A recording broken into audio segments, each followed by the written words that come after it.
if you're not telling authentic brand stories, it is so painfully obvious to most people that you're just going through the emotions and you have ulterior motives. We feel that shit. And if you're just going to half-ass something, what's the point? We don't half-ass stuff around here. It's one of my favorite topics this week, and we are not holding back. So let's get started with, is your brand storytelling authentic, and is it creating revenue?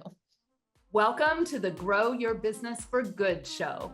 This is a place where coaches and consultants gather so you can learn how to lead a world-class business that does not tax your time, your energy, or your financial resources.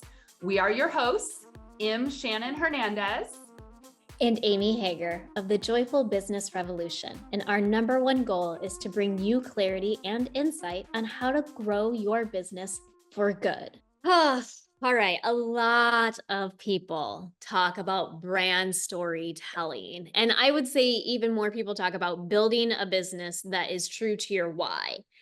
I really wish more people were talking about connecting their authentic why to their brand story, because that is very, very different. And really over the years, we've been involved with many marketing efforts, both, our clients and our own. And the big thing that we keep hitting home is, I can tell you, your heart matters more than your words. Say that again, Amy. Your heart matters more than the right words.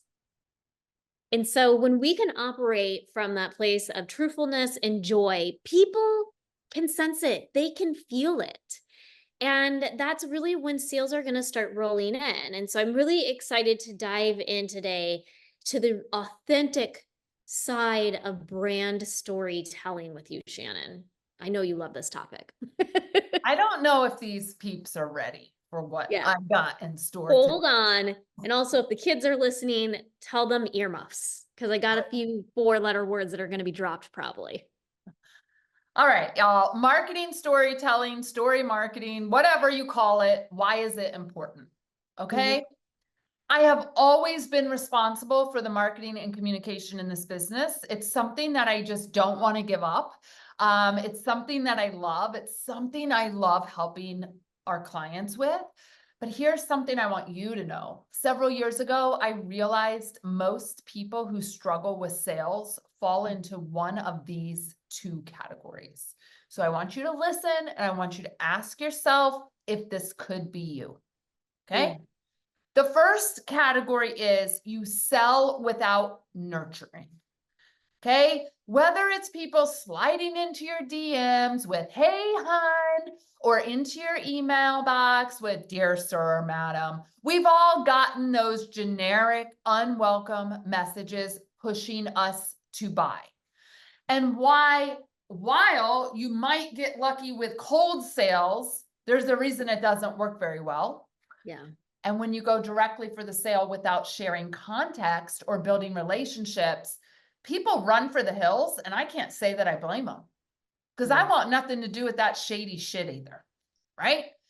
The second problem is education without sales. All right, so this was the second thing that I kept seeing with coaches and consultants. Oh, I'm just going to teach. I'm just going to educate. I'm just going to have a webinar. I'm just going to serve. I'm just going to give value and never make a sell. All right. Now, I get this personally. I really do, because as a former teacher, as a former professor, this was my path for so long. I would teach once a month. We still do to this day, by the way, at least once a month. I would teach and people would say, oh my God, Shannon, that was so I learned so much. I could implement, and they wouldn't buy. And if you are here first, I know the struggle. Yeah. I've been there myself. All of our clients they're like, well, I give great information, but nobody's buying. Okay. So here's the thing. When we create and share educational content that's fantastic, but we don't solve their problems for free, that is where the magic happens. Okay. If you're doing the educating and solving the problem, they're never going to buy from you. Okay. And this is where really marketing storytelling comes in. All right. So after years of me teaching without selling, I realized what was happening. And Amy and I got to work and we developed our winning workshop framework where we turn our free and paid events into successful conversion conversations and opportunities. Okay. And I just really want you all to hear my heart here. If you are amazing at what you do and you don't have the sales you think you should, please reach out to us and get on a call with Amy, because it is frustrating, it is heartbreaking, it is discouraging, and it is so much better on the other side. Okay. So Amy, let's break this down a little further.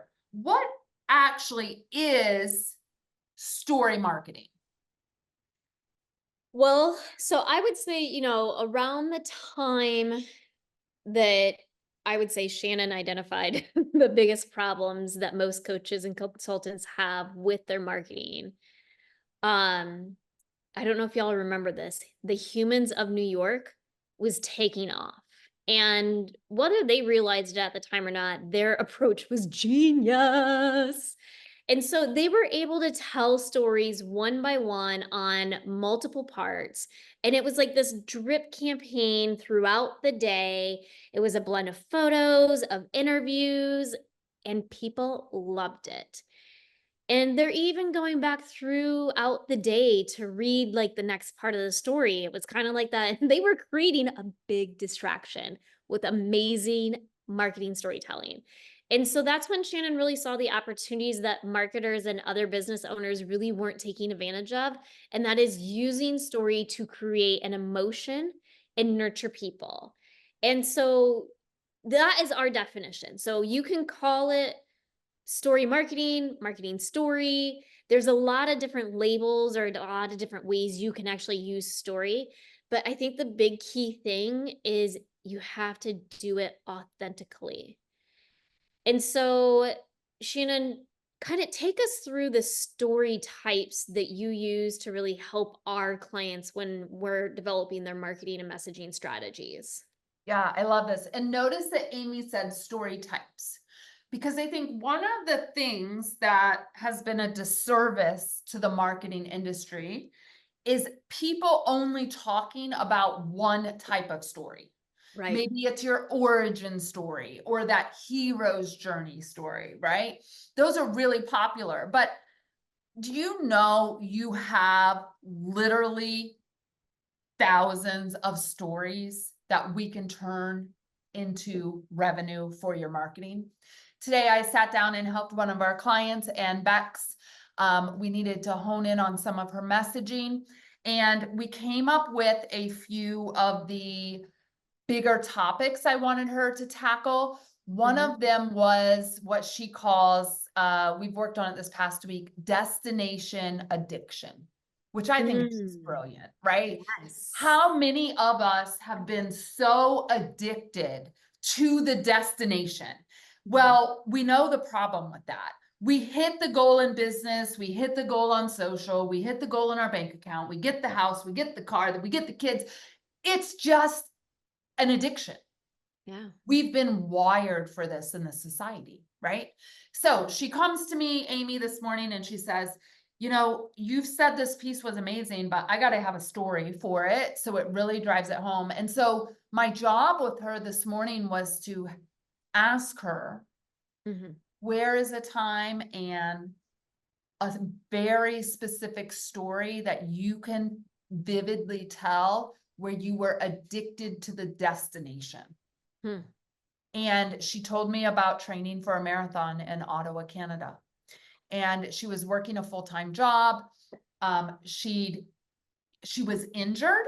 Okay, Yeah. destination addiction, anyone, you're injured and still running. Like, it's more important that you train and Finish. keep to your word and finish than actually take care of your body, right? She was also working as a nurse at the time. And so her hours were crazy. And so instead of sleeping, she would come home and try and get these miles in, right? It was a beautiful story, but I had to pull that out of her and show her how to put that into the framework of a great marketing story. Okay. So I want you all to take, if you take nothing else away from this episode, you have thousands of stories that will illustrate many, many points, and we need to sit down with you and pull them out of you. It's very hard to do on your own. Okay. Now let's talk about some of the types of stories. If you're driving, don't grab a pen and paper. If you're not driving, grab a pen and paper, because maybe just going through like some of these big categories will make you have like a light bulb moment. All right. So Amy, business origin story. It's one of the ones that you and I actually love to teach. What is the business origin story? Like, how is it kind of like structured? Yeah, so it really boils down to you started your business for a reason. And when you can really communicate that reason, you can make your audience feel something and build that connection with them. And, a lot of times people connect deeply with you because of your story. And Shannon's story of creating this business after, I can't remember what hurricane came into New Jersey and you guys got shut down from school. And that's when like the real big aha was that you could not go back and it was not the place for you to be and you needed to start your own thing. We end up attracting a lot of former teachers or current teachers who are looking to leave and looking to go into business for themselves because they feel so deeply connected to Shannon's business origin story. And you know what? That is a-okay. If you were working in the corporate world at, let's say, a bank or a financial institute and you quit and you started your business, as you continue to tell those stories, I bet you're going to attract other corporate and financial people because they feel drawn to you and drawn to your story. But most importantly, they see themselves in your business origin story. So it really builds that deep connection with them. Yeah, I love that. And the one that kind of piggybacks off of this, you don't hear a lot about, but I encourage each and every one of you listening to think about this, is your business evolution story. All right. So I've got the origin story of why I left teaching during that hurricane, like this big awareness that I had.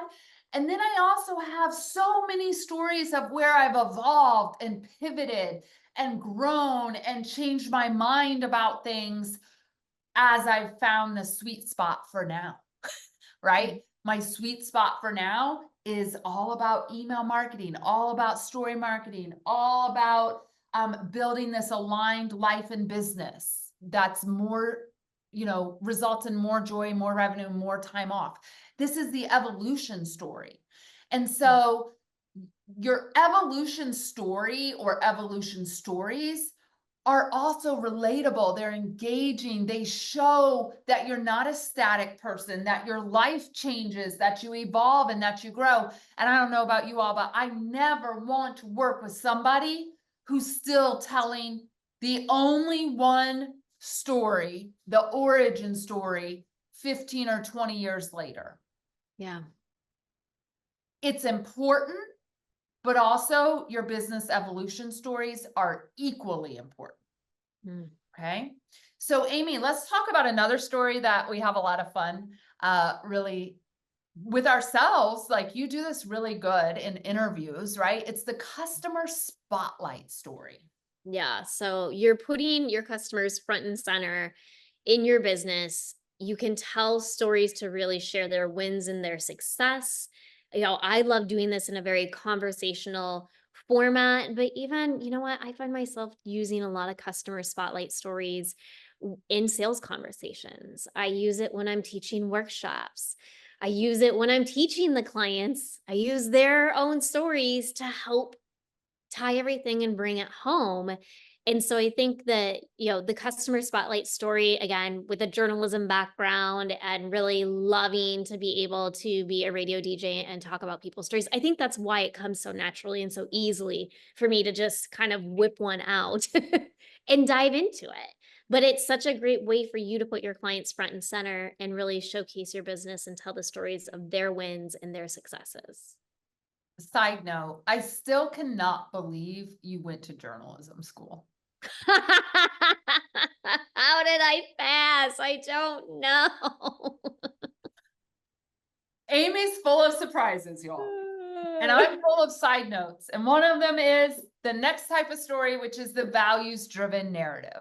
All right. Now, if you follow me on social, you're on my email, you know, when that shit's getting spicy, I do the spicy pepper alert at the top of the post so that you know, because I'm getting ready to take a stand for what I believe in my soul, in my body, in my heart, in my industry. Like, these are my spiciest top types of content. All right. And why? If you really think about it, it's because there are some really important values that we hold near and dear here. We have a value that no matter what side of the sexuality fence, what side of the political fence, what side of the religious fence, what side of any fence, you're welcome here as long as you're not an asshole. That's it. You're not an asshole, we will take you. We don't care what else is going on. You just can't be an asshole, right? This is actually a story I need to write, Amy, because I'm sitting here thinking, I was talking to someone yesterday, a collaborator, and she said, what's your biggest value? Because I want to make sure that we're values aligned. I said, my biggest value is you can't be an asshole. Yeah. And she's like, oh, that's it then. We're good. Right? So know what you stand for and talk about it. It matters to people. And by the way, I don't think we have assholes listening to this episode and this show, but if you are an asshole, you can always make a choice to change. And if we're not for you, that's fine too. That's part of the values-driven story or the values-driven narrative. It's to call in your people and to get the rest out of your space. Okay? Amy, let's talk about mission-based stories. I love this one because I think this one ties so deeply to my time in the nonprofit association chamber space. It's really getting people behind a cause. And so when you're telling stories that explain what you're doing, why you're doing it, you can really rally that audience behind you and your mission. And it's always making that bigger impact on the world or on the industry that you're in. And so diving deep into your mission-based stories is going to help you build that community of people who want to support that bigger mission and vision as well.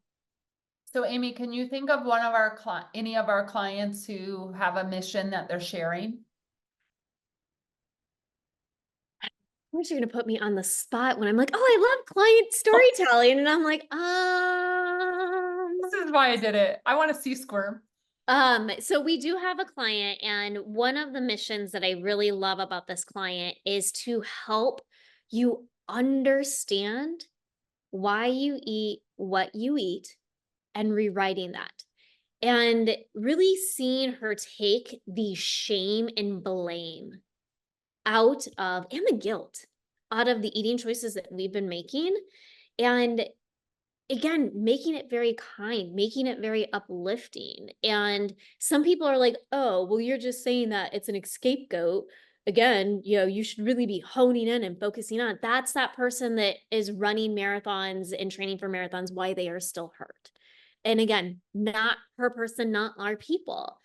And so to really see her take this mission of food is something that nourishes you, and you can really start doing this at any time and rewrite those stories. That is beautiful to see really how this is unfolded and played out. Yeah, I love that. And then one of the last stories that we want to highlight today is what I call Imagine a Better Future story. All right. And You know, this is where I said at the top of this podcast episode, if you have any ulterior motives, that shit's gonna smell at the top of the post, all the way through it to the bottom when you do your little bait and switch and try and get people to buy something. You have got to be authentic here. So imagine a better future, right? It needs to be heartfelt. You need to have a story about a better future that you're illustrating clearly. All right. It's about the transformation that your clients want. It's about how to, grow your connection to your future clients with this shared dream. Okay. A great example would be if I wrote a story about imagine a better future where everyone marketing their business was using possibility messaging and not pain point messaging. Okay, now what makes that authentic is one, I'm kind of known for that shit. All right, I kind of started talking about this years ago. All right, but I would tell in the story my story of when I used to use pain point messaging and when I woke up to this better future and how it transformed my life, my business, the types of clients that came into our world. That is authentic. Okay. It's showing the before and after. It's showing the total transformation. It's not just, hey, we've always used possibility messaging and you should too. And if you want my help, let me know, hit me up in the DMs or whatever. Like people can feel that energy is all. Okay. So these are just some of the stories that we teach here at Joyful Business Revolution because they help you connect to your audience, increase the trust, nurture relationships, and make sales.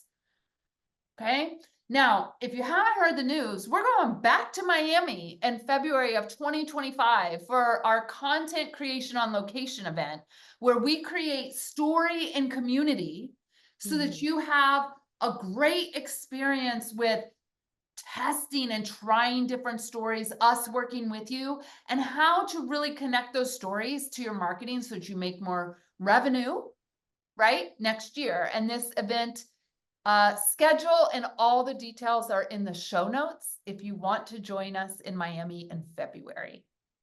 So Amy, as we start kind of wrapping this up, how do we ensure, and maybe that's not the goal, I'll let you tackle this, but how do we ensure our story connects with every single person who reads it? Beautiful question, my friend. Okay, so here's what I will say. Story is unique to each person. And, by that, I really mean 10 people can hear the same story and connect with it 10 different ways because we all have such different life experiences and perspectives. And so there's really an art to using stories to connect with people at different levels and different stages within your buyer journey, right? And so there's also psychology that kind of plays into place, and I would say science as well. And you don't really need a degree, I would say, in human sciences to be a good story marketer. But in the end, the real big key, y'all, is to make sure you're being memorable. And when, again, I think back to the humans of New York, that's where they really excelled. Most of their stories were really gritty and really real, and they made you feel something. And, that feeling could be based off of your personal experiences, but it was making you feel something. And that is every marketer's dream.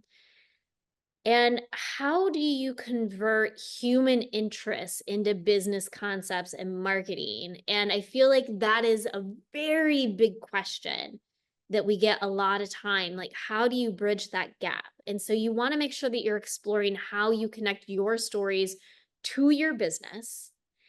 And, we have this beautiful challenge that we love to do where we just tell you to close your eyes, scroll, pick a photo in your phone and tell the story of the photo. And then we teach you how to bridge that to your business. But I tell you that story to also say, Remember, not everything has to relate to your business. So as a coach or consultant, your audience also wants to get to know you personally. And so a lot of people talk about this 80-20 rule, and I would say our advice is a little bit different. I want you to be genuinely authentic. Go with what feels right instead of trying to like check this box. And let's see if you notice a shift in your sales and do more of what's really leading you to getting more sales. So I think that kind of wraps up what we really need to cover in this episode today. Shannon, was there anything that we missed that you wanted to talk through? Yeah, I think just one more thing is like, you've got all these stories now. What the hell do you do with them? Right? Mm. It's not just a one and done thing. And I think if I could get on any industry soapbox, it would be, could we please create 90% less content and get way better at reusing what you've already created?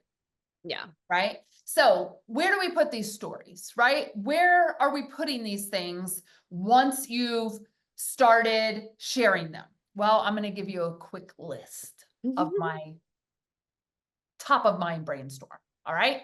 Stories could go on your about page. You could use a story to introduce yourself before a keynote presentation. You could incorporate it into your signature speech. You could introduce yourself to prospects via email with your story. Put it in your bio. Each story becomes a blog post or a social media post. You could introduce yourself to new clients with it. Use it in podcast interviews, print interviews, part of your company overview. Oh, you could go to networking events and tell a story. How about some online events and interviews and tell a story? Want to get an investor? They love a good story. And also product marketing materials. That's just off the top of my random brain. Okay. So don't think you're going to create a story and use it one time, not on our watch. We're going to help you get a lot of leverage out of that story. And if you are sitting here and you're like, how can you help me get more leverage out of my story? Well, I'd love for you to join us in our email messaging and marketing mentorship. It's called the Content Personality Club. And because you have listened to our podcast, you can use the code podcast500. So that is the word podcast, all capitalized with the number 500 right after, to receive a discount in your enrollment to join us in our email messaging and marketing mentorship. I love it. We're having lots of fun over there, y'all. We hope that you will join us. And I cannot wait to tell you who's coming on the next episode. All right. Her name is Beth Neidick. She's here in New Jersey with me. She is a beautiful soul. I am going to be interviewing her, and we are going to talk about how to make $10,000 from your next podcast interview. We'll see you then. Adios, y'all. Bye.